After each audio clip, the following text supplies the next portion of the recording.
Mi nombre es Alejandro Sánchez y soy oficial de policía en una pequeña ciudad rural. Hace aproximadamente 3 años, estuve involucrado en uno de los casos más desconcertantes de mi carrera.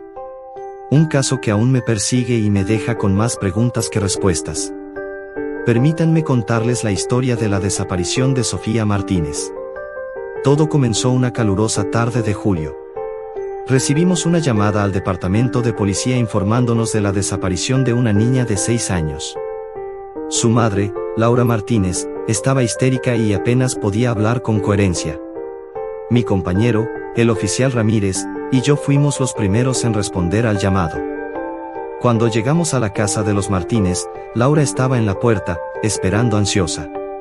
Su casa estaba situada en las afueras del pueblo, cerca del bosque.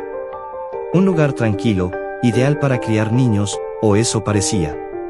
Laura nos llevó al interior, donde su esposo, Javier, estaba tratando de calmar a sus otros 2 hijos, un niño de 10 años y una niña de 8. Nos explicó que Sofía había estado jugando en el patio trasero, como lo hacía todos los días, pero esta vez no había vuelto cuando la llamaron para cenar. Comenzamos a buscar en la propiedad y los alrededores de inmediato. El patio trasero de los Martínez era grande, bordeado por una densa línea de árboles que marcaban el inicio del bosque. Llamamos a Sofía por su nombre, recorriendo cada rincón del lugar, pero no hubo respuesta. Parecía que se la había tragado la tierra.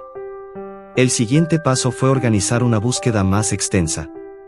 Contactamos a los vecinos y voluntarios para que nos ayudaran a rastrear el bosque. Era un terreno complicado, con árboles altos y maleza densa, y pronto la oscuridad comenzó a caer, dificultando aún más nuestra tarea. Utilizamos linternas y focos, pero la sensación de que estábamos buscando una aguja en un pajar se hizo cada vez más palpable. Con el amanecer, vino un rayo de esperanza. Encontramos una pequeña pista, el zapato de Sofía. Estaba sucio y parecía haber sido arrancado de su pie con fuerza. Esta evidencia nos dio un nuevo impulso y dirigimos nuestros esfuerzos a esa área en particular. Sin embargo, a pesar de horas de búsqueda meticulosa, no encontramos nada más. Día tras día, la búsqueda continuó. Trazamos mapas detallados del área, entrevistamos a cada persona que vivía cerca y revisamos cualquier pista, por pequeña que fuera. Sin embargo, todo nos llevaba a callejones sin salida. La desaparición de Sofía se convirtió en un misterio que parecía no tener solución. Durante la investigación, hablé mucho con la familia Martínez. Laura y Javier estaban devastados, pero también desconcertados. No podían entender cómo su hija simplemente había desaparecido sin dejar rastro. Sus hijos mayores estaban aterrados y cada vez más retraídos. Era claro que algo más profundo y oscuro estaba afectando a esa familia. Una noche, mientras revisaba mis notas y los informes del caso, algo llamó mi atención. Había una referencia a una figura alta y delgada que varios niños del área decían haber visto merodeando por el bosque. Aunque al principio pensé que era solo parte del folclore local, no pude evitar sentir un escalofrío recorriéndome la espalda. Decidí seguir esa pista. Comencé a entrevistar a los niños que mencionaron haber visto esa figura.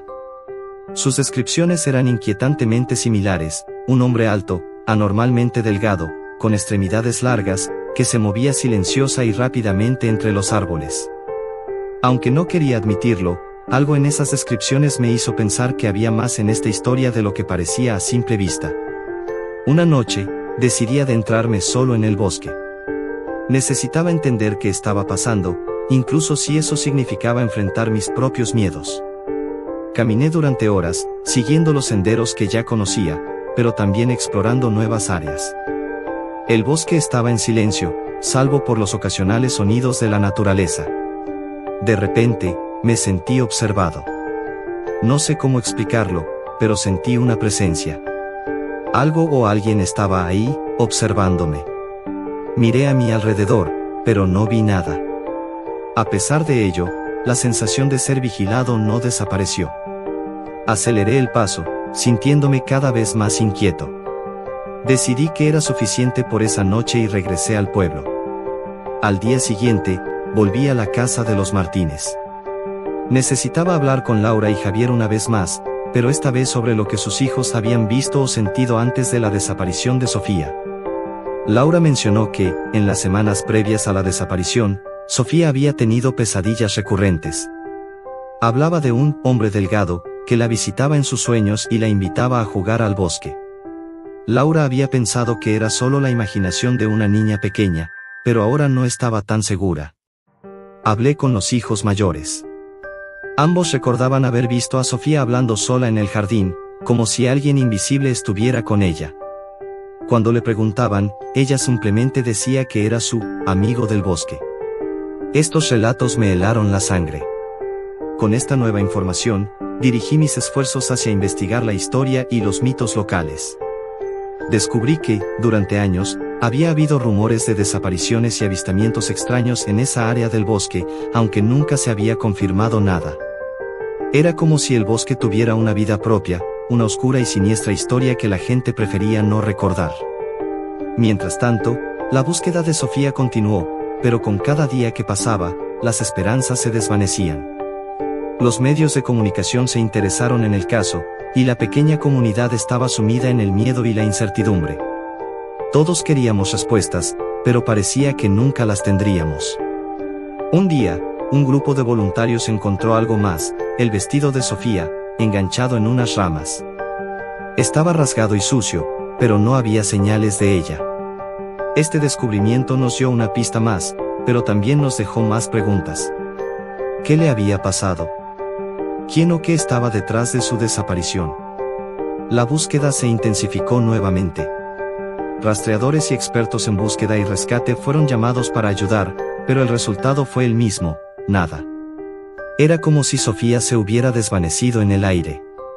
Después de semanas de intensa búsqueda, tuvimos que enfrentar la dolorosa realidad de que probablemente nunca encontraríamos a Sofía.